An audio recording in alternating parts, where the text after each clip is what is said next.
Welcome to our session today with Marcy Bishop Bailey, all about being Black, brilliant, and dyslexic, career success for intersectional strength. I've got Marcia in the house here, and everyone that is joining us live or on the replay, feel free to pop in and say hello. Thank you so much for joining. This is going to be a really good session around your career, but mostly all about the strengths of your career from that intersectional strength piece. So one of the first questions I've got for you, Marcia, and I know Marcia really well, I'm proud to say it, and Marcia's exceptional at what she does. And one of the questions I've got is, you being an author, thought leader, speaker, educator, career advisor, before all that recognition, is there one moment in your career where you felt unseen or underestimated, and how did that turn into your power? How did that turn into your strength? So hello, everybody.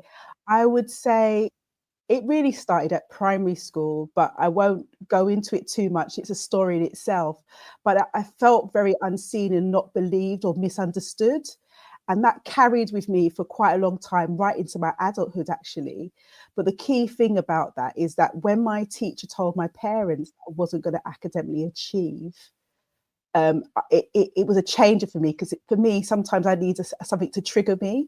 And I just decided that that wasn't going to be me, that I wasn't going to be academically able to achieve whatever that was meant to mean to me and my parents, because at that point I had selectively muted because of just traumatized at school. So I think that was the first time I felt, actually, I want to be seen. I want to have my voice heard because you don't understand me. And that was, I was 10 then. So that's when it all kind of really started to, I still didn't know, and I'm dyslexic. I didn't know I had any differences in my learning in the sense of knowing it had a name or what have you. But all I did know, I wanted to show up. I wanted to be seen. I wanted to be heard. So that is very long ago in my life experience, but it's part of what's helped me to become me, if that makes sense. Not feeling that I belonged.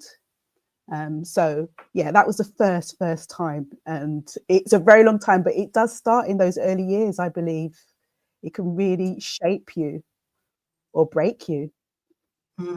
Totally agree, and it's such a powerful, wise thing to know at the age of 10 as well. And so even now, like, how do you personally define career success? Obviously it's evolved over the years, but like right now in 2025, on the 5th of June, how do you define personal career success? So telling you about my early childhood experience, just a snippet, and I say a snippet because it's a book in itself, I feel, but we've all got our stories and books to bet we can tell.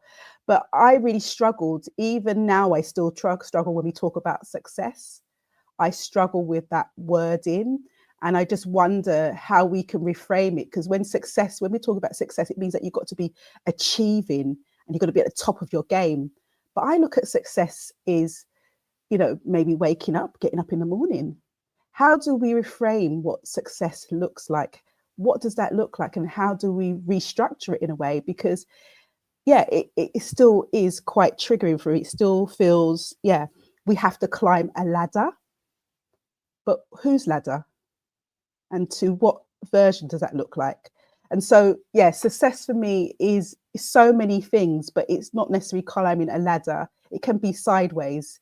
And it can be just that I've had that gratitude of getting up in the morning. That's my success, because some of us really struggle with getting up in the morning for whatever reasons. It's not about a judgment, but it's just, for me, I think we do need to reframe success and how we measure success, and whose standards, whose lens.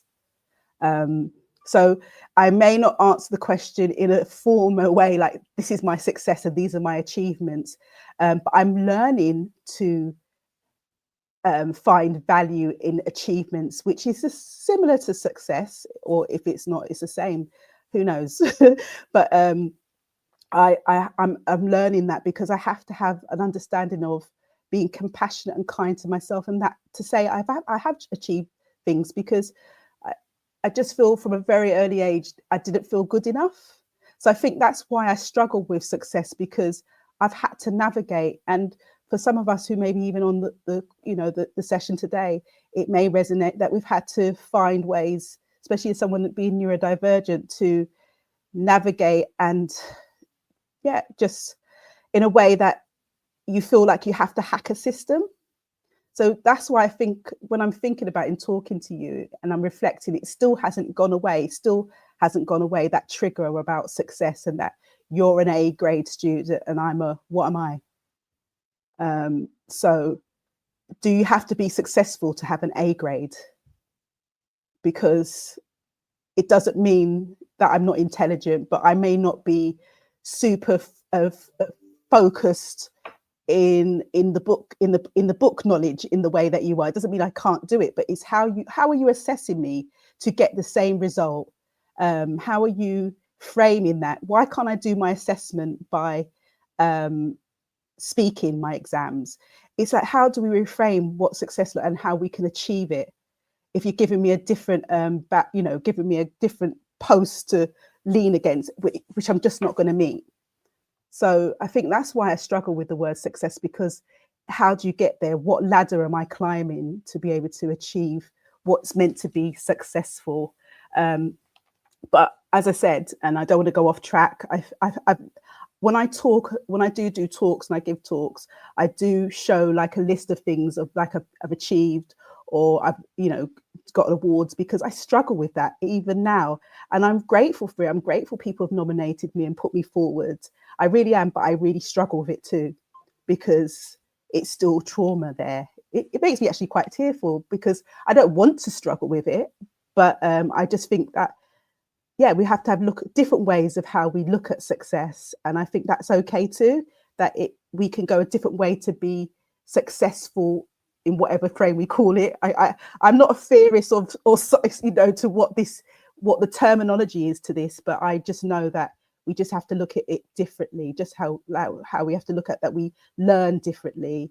We have to look at the way we look at success differently. So I'm successful, and in this sense of getting up in the morning and achieving something. I hope that makes sense to everybody, but I'm sure we might. I'm sure it does. I mean, it's such an interesting topic, right? The word success. And I think you're completely correct. We have to redefine the word and own it and create our own ladders, or whatever that looks like, if it even is a ladder.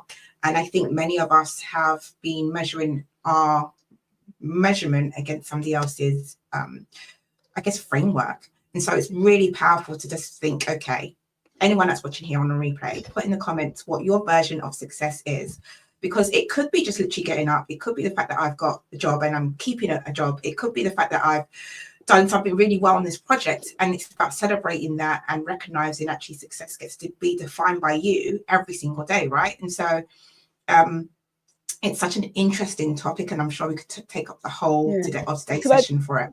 Could I just say one thing about it? I think if I'm going to use the word success in any shape or form, it would be to say knowing myself, learning to know myself and love myself. Again, we haven't got the time for it, but I think that's what I would say most, because I think we have to. I've continued to learn and grow about myself and learn to be able to advocate for myself, and I think that's been the success for me. If I can put that there. And so brings me on to the next question. How do you unapologetically advocate for yourself? How do you do that? What does that look like in your career? Like, we talk a lot about taking up space and how often we should be able to be visible and show up. But what does unapologetically advocating for yourself really look like? Give a few examples.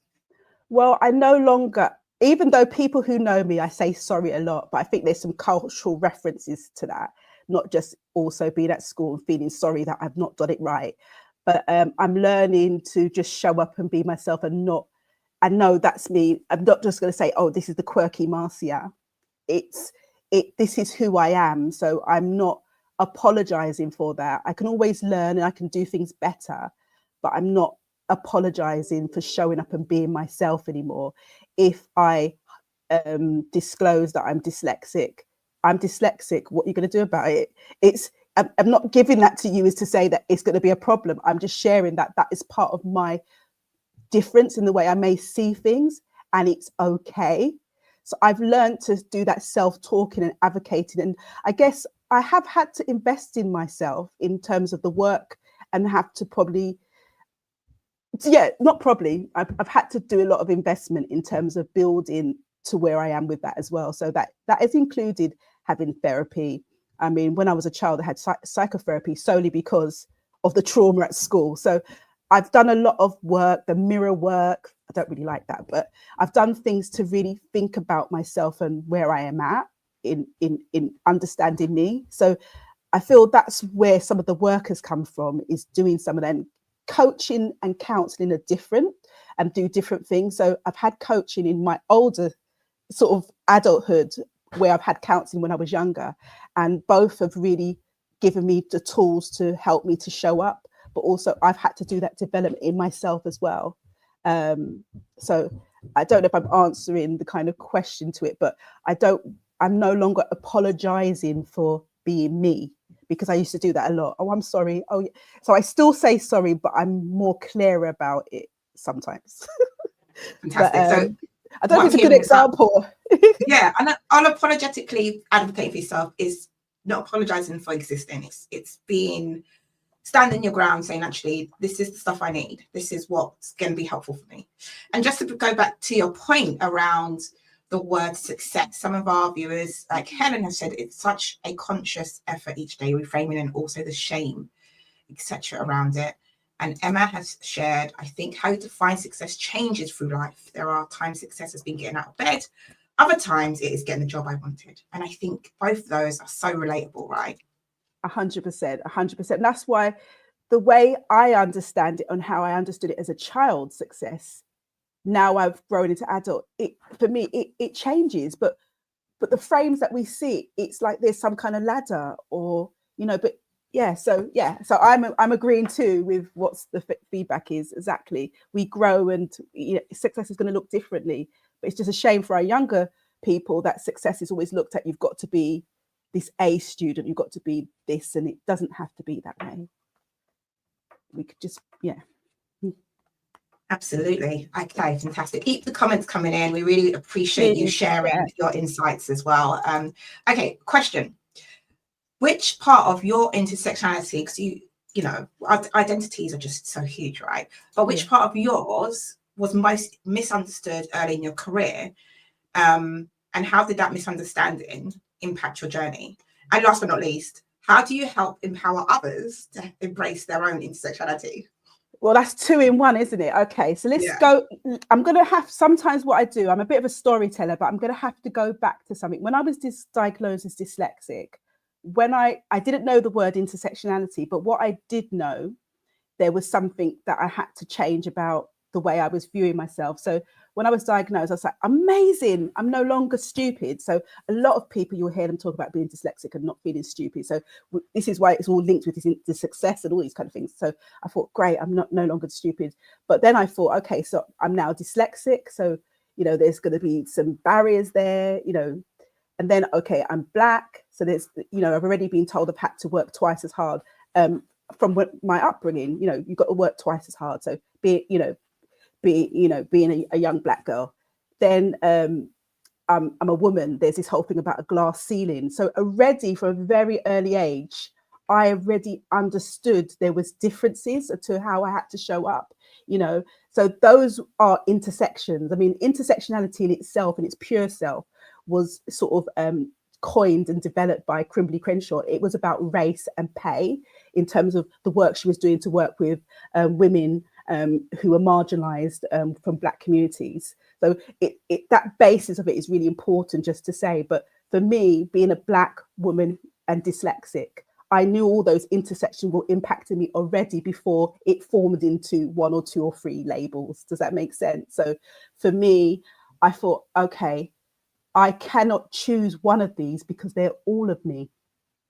So that was the realization that I'm going to have to show up, and this is all of me. All these intersections are part of me, my working class environment, growing up in Hackney, which at the time, Hackney was sort of what they call that social deprivation kind of thing, really hard to reach young people.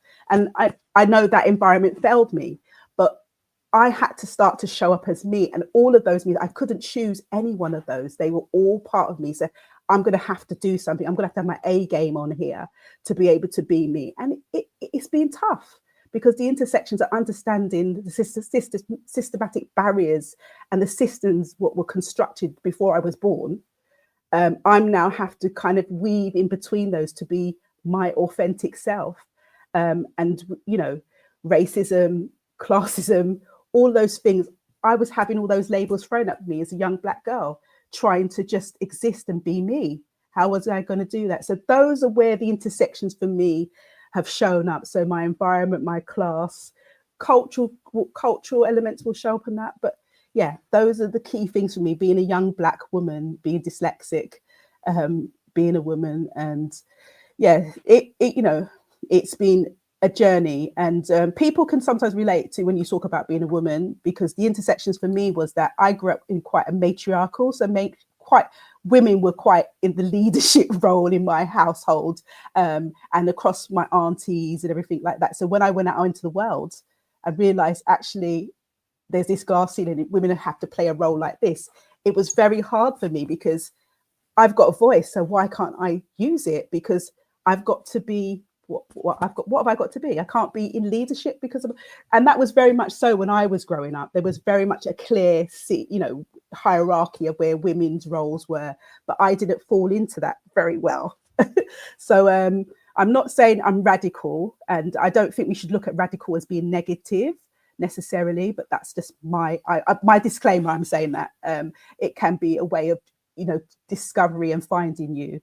So again, I'm not sure if I'm answering the question, but I'm hoping to the understanding of intersection and the lens that I play. We'll all have our own intersections, but for me as a Black woman, the intersections are around racism and race have caused an impact. I mean, my first degree was in information science, and I know going to those corporate organizations may have been very coordinated, being mostly with white men, going in there knowing I'm dyslexic, and then I've got an IT technology background. It could be very confusing, and I feel like I didn't get a lot of those jobs because I think people were quite confused. So does that make sense? I'm just throwing that in the air there, but I just know that I've had a lot of barriers to show up because of those intersections and people's thought process to how they saw me. And that's why I can't apologize for that. I can't apologize for being mean. I won't apologize for being mean. I'll just show up and be real. But it can take someone a long time to feel comfortable. We talk about code switching, we talk about all these things, and I do also hear that. So in that breath, that's where I guess my work is to provoke in the things that I share, in to get us thinking about what is the fears that we have, why are we feeling uncomfortable.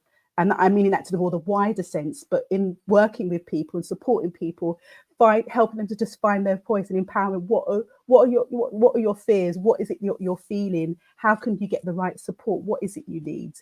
Just to make people seen and also listened to and believed. And that's a good starting point, to be believed and then work through it that way. So that's kind of how I sort of work, is to empower others, because I've been there. I know what it's like when you're not believed, and it's not a nice feeling. And that's where I guess the imposter syndromes come up. And I always say, you are not the imposter, it's the system. You know, you've been told you're not good enough. Of course, you're going to start to have some feelings or, you know, elements of trauma where you're feeling that you're not good enough, but you're not the imposter. So I always work and unpick what an imposter is.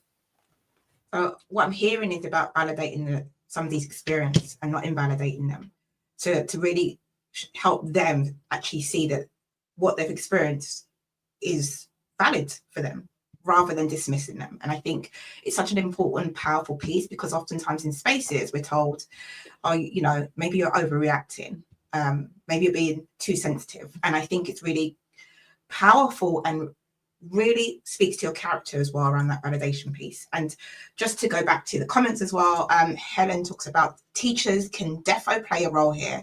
As my geography teacher told me I'd never get anywhere because I got an E grade, I emailed them when I got to uni, but that was a confidence note for sure. And so, again, if I had the email address of some of my teachers, whew, but we can relate to what Helen's saying as well, right? Yeah.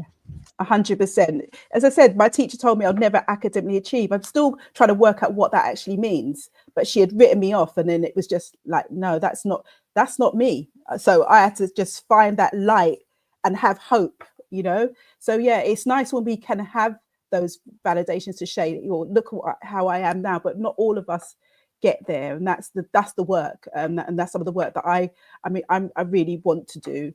It's not, you know, it's not easy work, because there are a lot of people feeling traumatized by their experiences, and especially as adults, we're still carrying that. I call it shopping bags, where we're carrying, and how do we let go of those, because they've been so heavy, we've carried them, we're almost protecting them now, even though they're not good for us. And it's really hard, but that's some of the work. We have to, it's hard work, you know.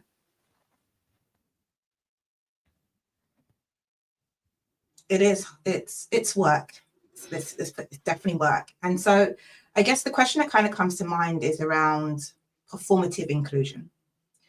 And a specific question, I suppose, is when we're talking about career progression, what metrics actually matter to when you, in the field that you're working in, when you're thinking of the individuals that you work with and support, whether they're dyslexic, autistic, etc. Are there any things that kind of come to mind? Okay, so in my work currently, I work with young people in mainstream and in special schools, behavioral schools, if you want to have it. But one of the things I always work with is leaning to your strengths once you know what they are, but also find things that you're passionate about and you enjoy.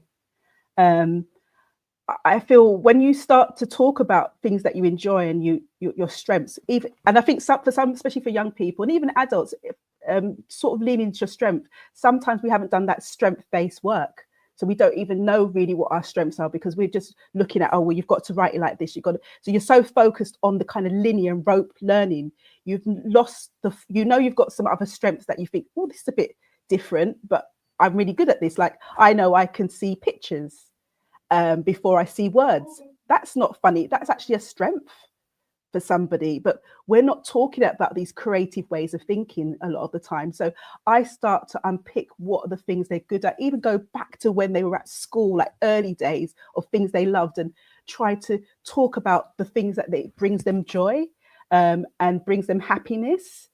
Before we start breaking down, oh, it's got to be A levels, it's got to be this, it's got to be that. This whole, it doesn't have to be, remember this ladder of climbing this way, it could be sideways, it could be in a different way. So I think for me, I try to look at what brings you joy and what's your passions, and then work around that to look at how we can create those kind of careers that you want and the things you want for yourself. I also talk about different streams of income, entrepreneurial thinking. So it's not just if you're doing the A levels or you're doing this particular thing, what else can you do and how can you keep the things that you're passionate about alive?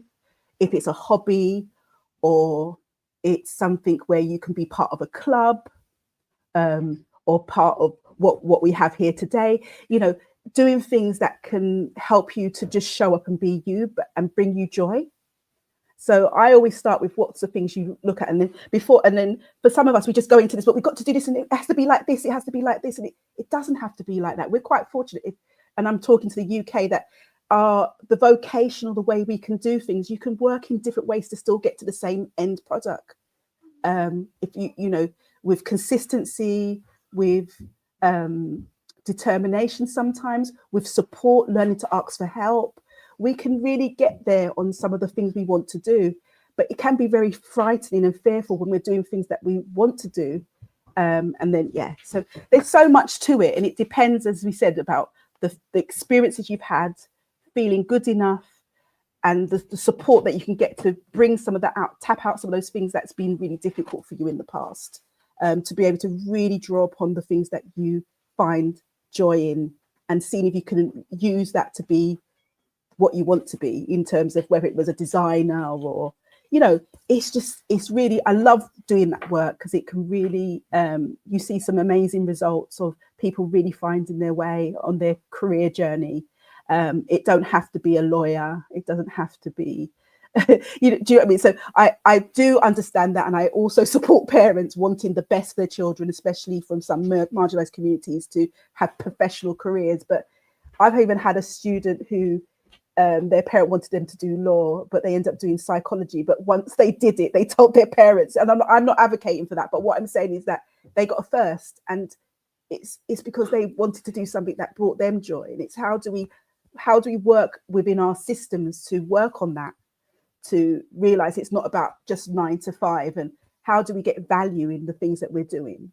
I hope I'm not going off, but it's so many different layers to it, I think. So what we're hearing is there's a few things around. Well, I guess the message here is too many people are stuck in their careers where they probably don't even enjoy what they do. And so how can we figure out what joy looks like, and how do you integrate that into your everyday? And one of the things you talked about is self-expression, and making sure that it's aligned to your values and what you care about, what really resonates with you. And so what would be on your joy list? Oh, on my joy list is still writing. So I love writing, and I've got so many journals. So I love to do that. I love what I call doodling. So something like that for me, I make time for it. I love to be in nature. So these little things, even if I've got my 9 to 5, which I love, or I love doing work where I'm working in a conventional way, there's nothing wrong with that, and I'm not barring that, but it's finding things that brings you joy. You know, I remember liking coloring. You know, like how do you bring that into your daily routine, or your weekly routine, or your monthly routine? What could you do to keep those things alive? You know, I always say that sometimes, and I don't want to make a judgment, but we forget to play as adults, and I think play is so important. And I think we forget that. We forget those things about being curious and just being in a moment sometimes. And I love to be in a moment. I'm terrible. It's like, yeah, let's just do that. Yay. But I think that's the neuro bit of me, you know, let's just do it. But I think we forget some of those things. So I think that I'm loving the fact that I can do that a little bit. And I do like to play. I like playing around. I'm a big kid. But I think we forget that. We get into the seriousness of things. And yeah, so I think for me that, yeah, playing and just finding the creative stuff in me to keep me, you know, alive, really. Makes complete sense. And I suppose if you're watching this on a replay or live, put down what's on your joy list, how you're going to play this weekend, or even in the next 7 days at work. What does that look like? Because there are some really great research around play and work, and how it actually helps to amplify what you're doing productivity wise. So great point. Okay, so in order for us to play in our roles, oftentimes we have to have some reasonable adjustments that help us to even access the job, right? Yeah. So if we actually reframe the reasonable adjustments as a sort of essential liberation, how would we talk about that? What would we be saying instead of this is what I need? Well, I mean, I always talk about you know, onboarding in a workplace. It'd be just great if your employers or the work culture of an organization reframes, these are the resources we have, this is for everybody. We talk about universal design and all these kind of things, but I just think as organizations, as we grow and bring value to our staff, we want to say these are the resources we have, and if we haven't got something that you would benefit you, let's talk about that. We always talk about like the adjustment. It feels so rigid and feels like it's an adjustment because you can't do something. And I just feel like it'd be great to reframe it in a different way. But I think it starts with our organization and our leaders to have more insight to what inclusion looks like, or reframing about including everybody to the best of their ability. And it's a continuous learning journey. You can't just say, we've got the finished article, this is what it looks like. Because it's always evolving, and we're all unique and individuals in that process. But I think if we start with the organization start with this is what we have it makes you feel I don't want to say this word of belonging or whatever. It just makes you feel that the organizations that we're working in have an understanding about how we can all be included in that, because our brains all think differently, and we all show up differently. So whether we're talking about neurotypical to, you know, we've all got something to offer in that workplace. I've got that job, I fit that JD, I want to do that job, but I might just do it in a different way. I might draw a picture. Is that okay? Hopefully, because we have to adapt. Well, I feel I've had to adapt in a neurotypical kind of linear way of working, but why can't we all bring something? Because I think neurodiversity is rich for business, so why can't we all bring something to that table? So for me, reframing is having different ways to show up and present the things to be able to be good for that business, and it being okay as a way of bringing it, and not being strange or being performance managed because the way you've presented that wasn't the way we wanted it. And I feel like there's something happening here. Why can't we have a reverse of understanding the different ways that we can present things to still get the same results? I think I may have gone off in a different way about what we're reframing, but I just feel that I get exhausted talking about adjustments and access to work and all these kind of things. Yes, they're really important for various reasons, and I'm a big advocate, but there is some responsibility of our organisations as well about how they approach inclusivity in their workplaces. I guess based on that and making it as accessible and easy as possible, how would you really, how do I put this in an articulate way? Okay, so you're in a workplace, you're trying to strive to a career, your reasonable adjustment piece is one of those things where it depended on a manager. What are the 3 questions that we could be asking ourselves that help us to bring out our strengths within ourselves so that we can feel much more empowered? You see, it's got so many layers to it, Ruth, because it depends if you've disclosed. For one thing, it depends if you disclose.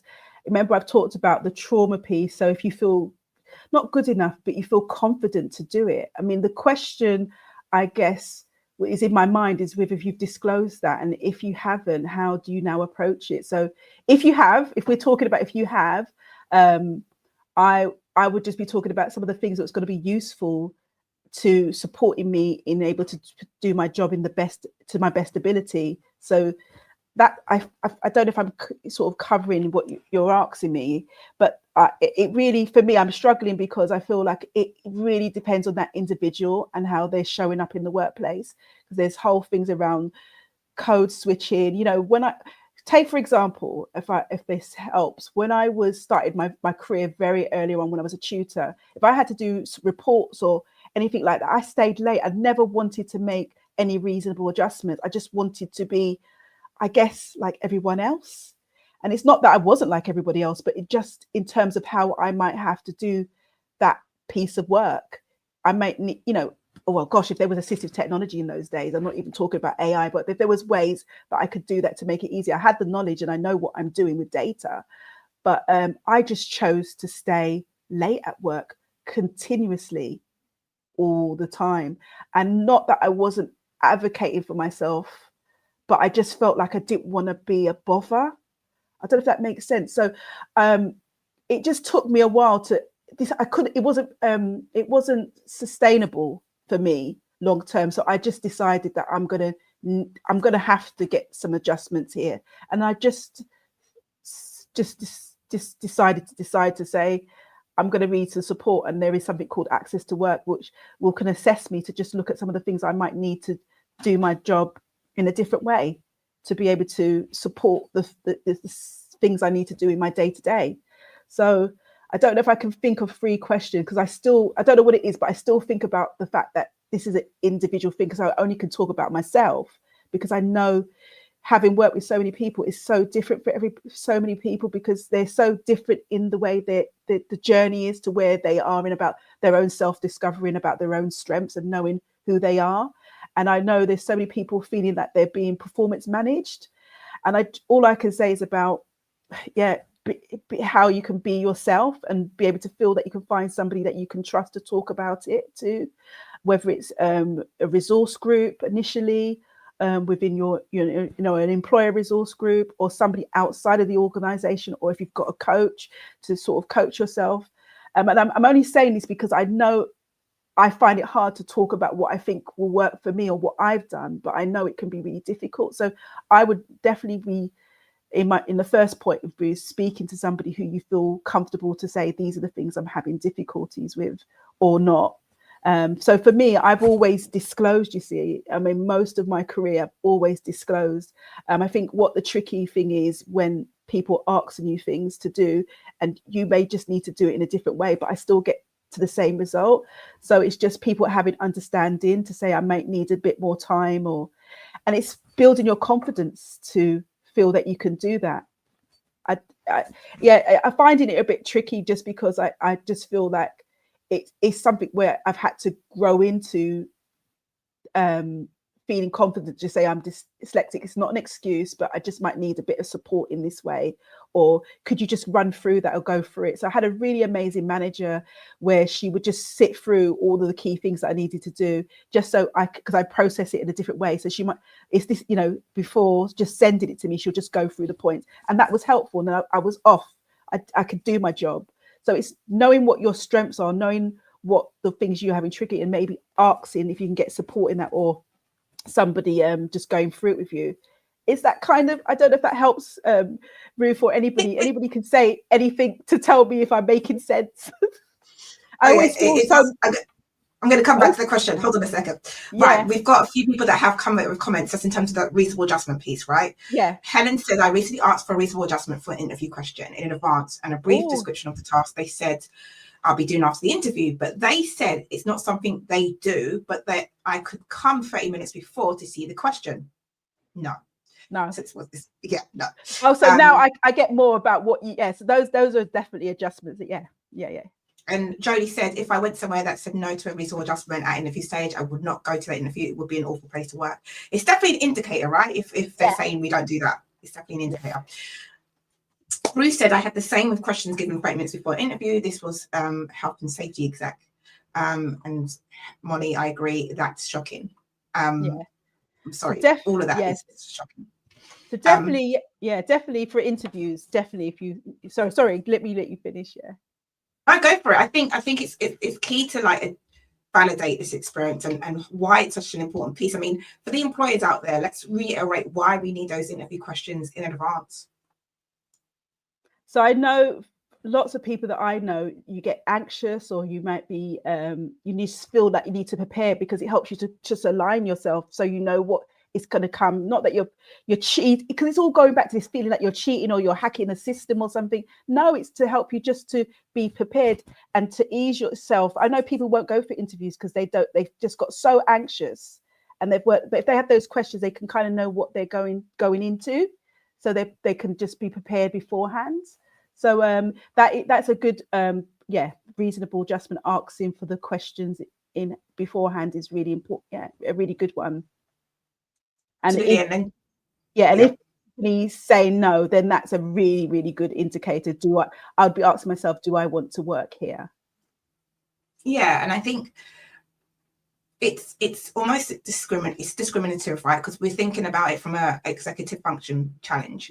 My memory isn't as strong to understand and remember certain things I've done to answer your question, right? Around, give me an example. I can't give an example if I can't record it because I'm so anxious and I can't even get the information out. So it's just more inclusive and accessible for you to be able to be like, I'm going to give it to you in advance so that you can show up as your best self. And I think it should be just a given. It shouldn't be like, we don't do that. Okay, now going back to the question. Yeah, because I think I probably had a block in my mind there. You see that? So it's a good. Thank you for filling in, everybody. My brain was just Helen says Helen said that they are questioning it. I refrain my reply to them giving me the alternative offer, but I feel pretty put off by now. They're quite a well-known organisation too. So organisations, if you are here and you give questions in advance, show up for yourself. Say, hey, we do questions in advance. That's standard practice for us. Celebrate that, because even though it should be bog standard, it isn't. Okay. So if I'm in a room, whether I'm disclosed or not disclosed, and I'm doubting myself and I'm thinking I need to remember and recall my strengths, are there any questions I ask myself internally that will help to pull out some strengths? Sorry, you have to say that again. Yeah, So like, so for example, if sometimes there isn't a person that's available to have a conversation with, and sometimes all you got is your own self and your own thoughts and doubts that come up, right? And there's times when you need to kind of tap into that inner power, that inner strength of remembering who you are. And so I'm just wondering, are there any questions you ask yourself when there might be a challenging task situation coming up that you generally, it helps you to kind of show up in your fullness? Well, I'm going to say something which may be a little bit strange, but I always say that, my ancestors, I think about my mom, my dad, who are no longer here. And I think about how, like not showing up for them, but that they've had to come from a very hard place. And I'm going to show up for myself because I know that it's because of them I'm here. So I do things like that because I feel that helps me to align me to remember who I am and where I'm coming from. And that gives me perspective. I do a lot of it's not self-regulation, but self-talk to say, Marcy, you're worthy of being here. You deserve to be here. So I have those conversations because I can go the other way because I'm also an introvert. I do like sort of go shy and go quiet as well. So I have to, have conversations with myself. So for me, I do, it may sound unusual for some, but it's almost like I show up for the people who love me.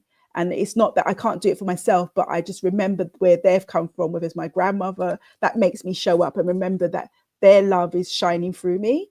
And I also just remember where I've come from in terms of my experience and think, I'm going to do this for me. Why not? Why not take a chance on me? And just never give up. So I always have that, just never give up. Just all you can do is try it. And if it doesn't work, then you just redirect to something else. So yeah. Awesome. And so if you are watching this and you're like, okay, I need to practice that, then, feel free to share that in the comments as well. One of the things that I've always found quite powerful and I tell people to do as well, if you have a brag book, a book where you just go to and you've got all of your accolades, achievements, it doesn't necessarily have to mean about your career. It can just be about who you are, your values, what you bring to the world. If you remind yourself about that and almost let that wash over you on a daily basis, it helps you almost to have a better sense of self. And I think that's what we're talking about here. How do I have a better sense of self? So when something turbulent comes along, I'm able to be grounded in who I am, not what the world says I am. And I think that's a huge piece of the strengths part. Yeah, and I do like daily affirmations. I do things to like have little cards and I'll pick one up and that will be my affirmation for today. Like, you are amazing, or you're awesome. Things like that can be helpful just to remind yourself when you're in the fog of it all and trying to just show up. Sometimes that can be hard. So I have affirmation things like that to just remind me to just reflect on who I am and to just bring that positivity to myself. Love it. Positivity to yourself, because there's been, again, lots of research around the way that we speak to ourselves and more likely to have doubts come up as well. And so I guess a question that would be really good to kind of lead us into, if you could bottle one part of your brilliance and hand it to every person out there that you met, what would it be? What would be your bottle of brilliance? Oh, brilliance. It's hard. Again, I think it's the kind of the practitioner in me, but I would just sort of say, just try, go for it. Don't believe in yourself, just go for it. I've got this thing, it's like, I've been told not to say that, but I like taking risk. And I'm not saying risk like, oh my gosh, I'm going to take a risk and just do something which is going to put me in some kind of, but just like, if something's new, sometimes just trying it. So I would just say, go for it. You never know. It doesn't mean that you failed if it didn't work. So just try things, try something new, just go for it. Don't, it's hard sometimes to come out of your comfort zone, but sometimes just try something new and see just how it goes. Like, you're going to be okay. You'll come out the other side of it if it's something new. So just go for it. Sometimes I'll just say, go for it. Yeah. Your bottle of brilliance is all about giving people permission to just go for it. Just try it. See what happens, right? See what, yeah. Okay. And I think it can be hard. It can be hard, but if it's something you want to do, especially, yeah, I would say. Okay, fantastic. If you all have your own bottle of brilliance and it was packaged and it looked like a Dior bottle or whatever else you want to put in, what would be that gift? What would you be giving other people? Put it down in the comments, or just think about it. It's a good thing to remember, because it's what you exude and share with everyone that you come across as well. That bottle of brilliance, just try it. Okay. So you supported so many careers, young people, even people that are not so young, that are just transitioning. But what is like one pivotal moment where you was like, I made it in my own way? Did that moment ever come to you? Has that moment come to you? Does it come to you on a daily basis? It can be daily. Sometimes I think, wow, I can't believe, look where I was to where I've come from, where I was told I would never achieve. And then I think the biggest one, even though I'm still working through it, is being able to write a book, because remember, I was told I would never achieve. So to write that book, Black, Brilliant and Dyslexic, I think, and you know that journey a little bit, Ruth, it brings a tear to my eye, to be honest, because it does tell me that anything's possible. And you know, I do believe in manifest, like to believe in something, and I can't say the word today, so you can see the dyslexia, manifestation, like keep believing in that thing and it will come true. So I do believe in some of that, because if I didn't have that belief in myself, and even if it was just a small little bit, I wouldn't have achieved to write that book. So there's something about that having self-compassion and learning to love yourself. I think that's been the big thing for me, learning to love myself, because that wasn't always an easy journey. I never looked at what it meant to love me. And if I don't love myself, how can I love others? So I think that achievements come through all of those self-discoveries to slowly feel, wow, Marcia, that's something you've achieved, and try to be proud about it. I do lots of posting about it, but I feel sometimes what's happened in my journey is that I've achieved something and I just tick it off and move on to the next thing. I'm not taking a moment to pause, because I've had to. It's been survival mode. It's been that tough sometimes. You just like, okay, I've done that, I've moved on, I've got the job, great, we're working on it, and not looking to think, let's just breathe, let's just pause and say, I actually did this. And that's a really good achievement, Marcia. Well done. And, have some joy in that. But so that's what I'm slowly starting to do. So you can see I'm still processing it, because I'm still working through it, because it has been a journey. But I think one of my achievements is writing a book. And I hope that inspires other dyslexics or neurodivergence people who have really struggled, if they want to tell their story, that they can write in a book, whether it's something they just write themselves or self-publish, whether they go for a publisher. We can do it. We can do it. And don't let people believe that you can't do it. It's just, as I said, finding the right tribe or people, groups like this with sexual individual, places where you can go and just be able to find that pause and then figure it out what it is, how you're going to do it, and how you can be intentional about it. So I am slowly having a little smile to say, I did it. I did what I said I wanted to do when I was 10. A lot of things happened at 10, because I wanted to write at 10 as well. So to think it's taken me all this time, but I did it. And so it does warm my heart a little bit. And I want to make it warm my heart a lot more. But the traumas of feeling is still kind of there. But and I keep it real, because I don't want anyone to be an illusion that it's still not a journey, and and I don't want to say struggle, but I'm leaning into my strengths more and more, and that's what I love about my journey. And I guess I am loving that about my journey, that I'm learning to know me. Love it. And I think I agree, Helen, it is so inspiring to just hear you speak. And oftentimes we don't really emphasize enough that journey, and actually I know that many people that I've met across the years have talked about them not even liking themselves so that journey is really an important piece, that whole acceptance of self and loving on yourself as well. So thank you for sharing that. Yes, I agree, it's so inspiring. What does intersectional strength sound like, looks like? look, yeah, what's it sound like? What's it smell like? What's all the sensory visions of it when you walk into a room? What does that strength feel like? Ruth, that's a real big one there, because I have walked in rooms and I don't see no one like me, or if I do see someone like me, they're serving the food, and I don't want to feel there's a privilege to that. I just want to see more of me in those rooms, and I just have to remember I said about this ancestral root, show up and believe that you're meant to be here.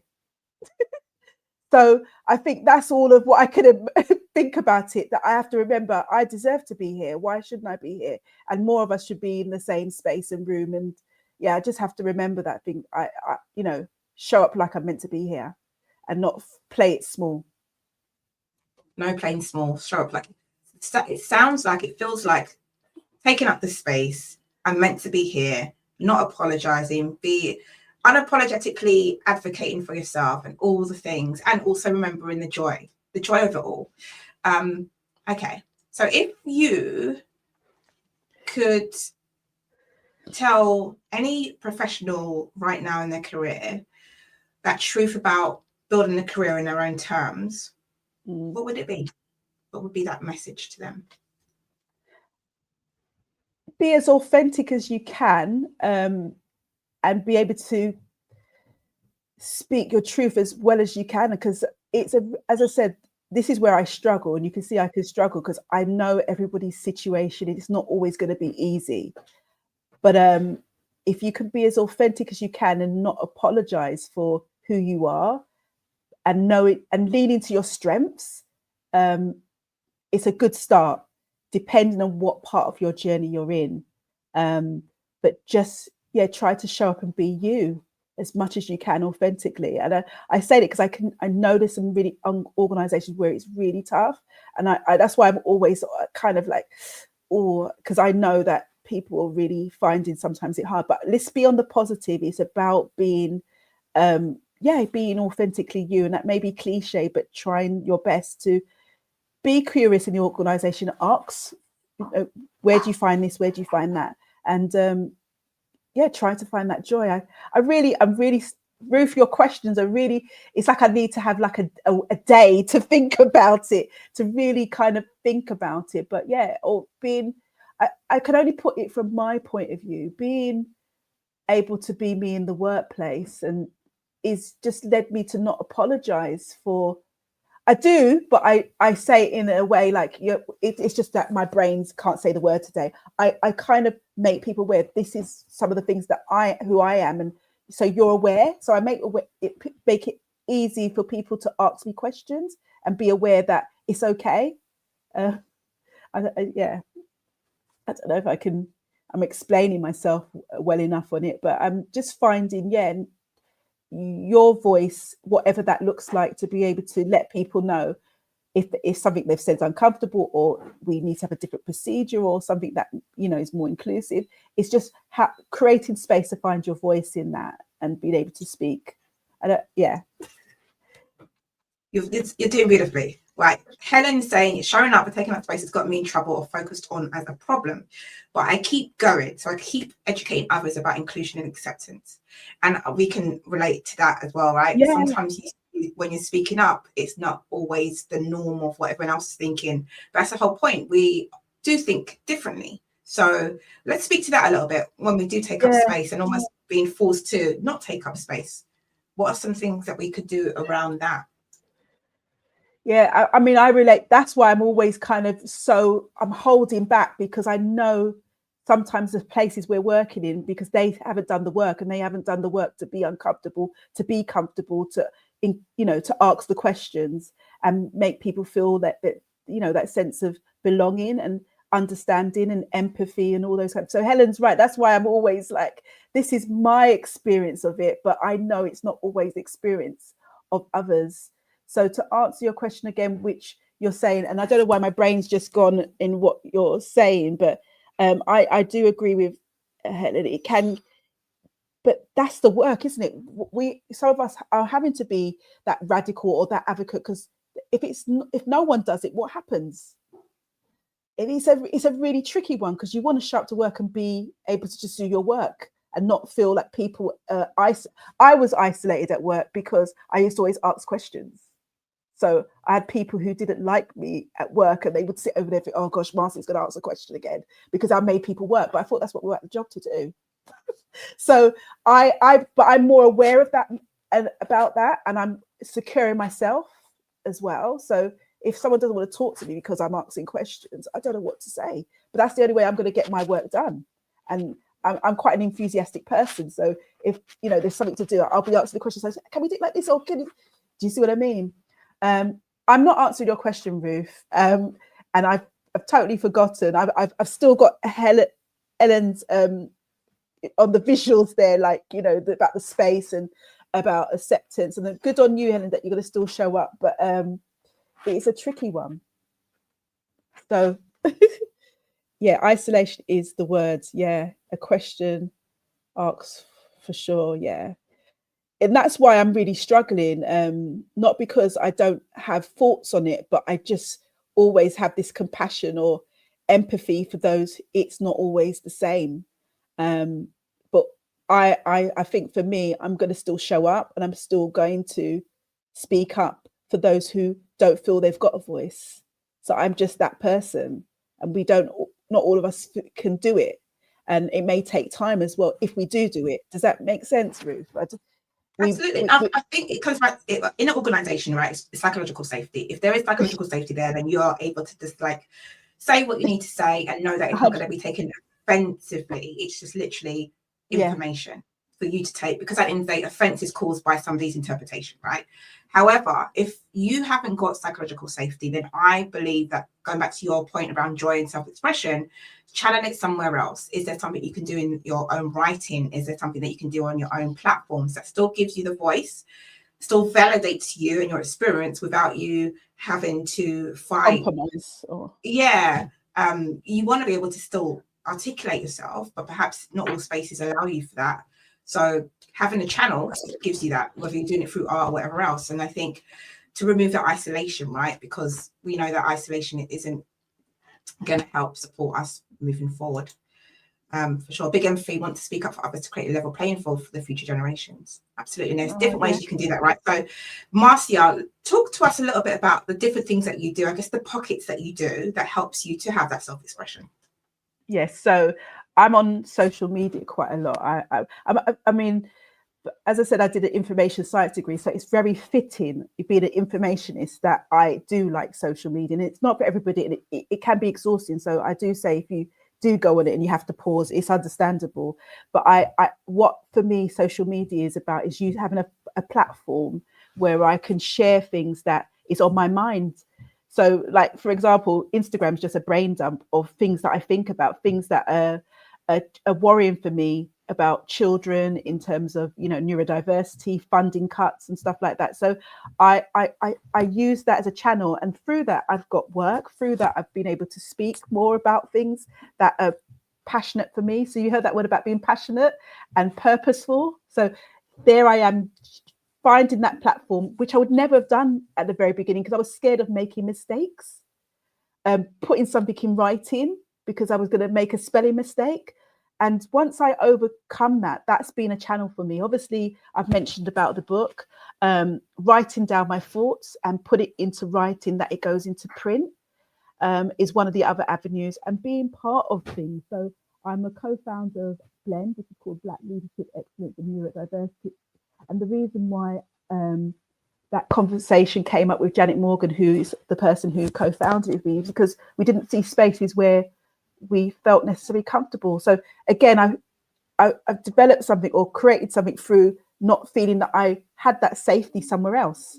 So we all can create things to make us feel more safe or be happy in the things that we're doing. And those are just some of the things that I've done. I mean, I find myself in lots of things because I used to also just enjoy saying, yeah, I'll do this, I'll try this. And it's given me opportunity to do things that I would never have done because I'm willing to give it a try. As I said, it's something about being curious that we get lost as children. And it's almost like, and I'm sorry I keep going back to school, because it's the experience that I have, that I feel like sometimes you're just told to sit in rows and that's it, like nothing else.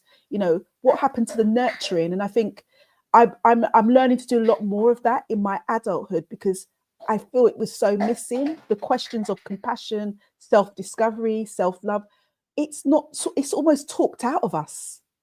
So I feel like I use some of those platforms and the things I do to do the things that I love, or the child in me wants to do, if that makes sense.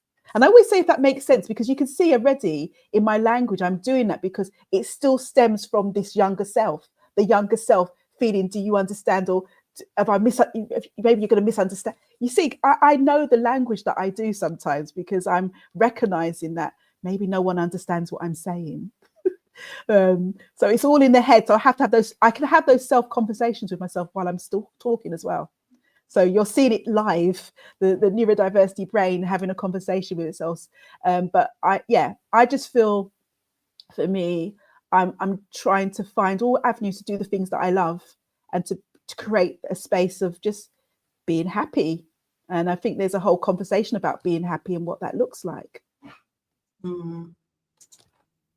And April, just going back to your social media piece around having that break, and mental wellness on social media is an important piece. And so thank you for sharing that, April. But again, it's another form of another form of self-expression. What helps you to feel safe as well in these spaces too, whatever needs to happen. But we have come to like an hour already, and so we are closing up. I just want to give you the opportunity, Marcia, to let people know how they can get in contact with you and as well, and follow your work. Yeah, so thank you for listening to me and staying on as long as you have. I am on LinkedIn, which is my name, Marcia Brissett-Bailey. I am on the Instagram, which is my favorite place to be, is the Black Dyslexic. So those are the main places you will find me if you want to contact me or reach out to me. But just thank you so much for the questions and your sharing. I think people take it for granted, or don't realize sometimes what it means to just share and be in that space. And it made it really interactive, because, everybody had a point, especially when I was talking about reasonable adjustments. And I know about all those things that was brought up, but just in that moment, I just couldn't think about those kinds of adjustments that we need, which will help us to show up and be ourselves. So, thank you so much for having me, Ruth, and Exceptional Individuals. I really appreciate it. Thank you. Can I just say thank you, Marcia, so much. You came in last minute and shared your wisdom and everything else, and really appreciate it. Helen and Molly are saying thank you so much, Marcia. So thank you so much for being here, and everyone who is on the replay, I'm sure you're saying thanks as well, but do leave us a comment. We'll come back and we'll reply to them as well. And we appreciate you all, and see you next week.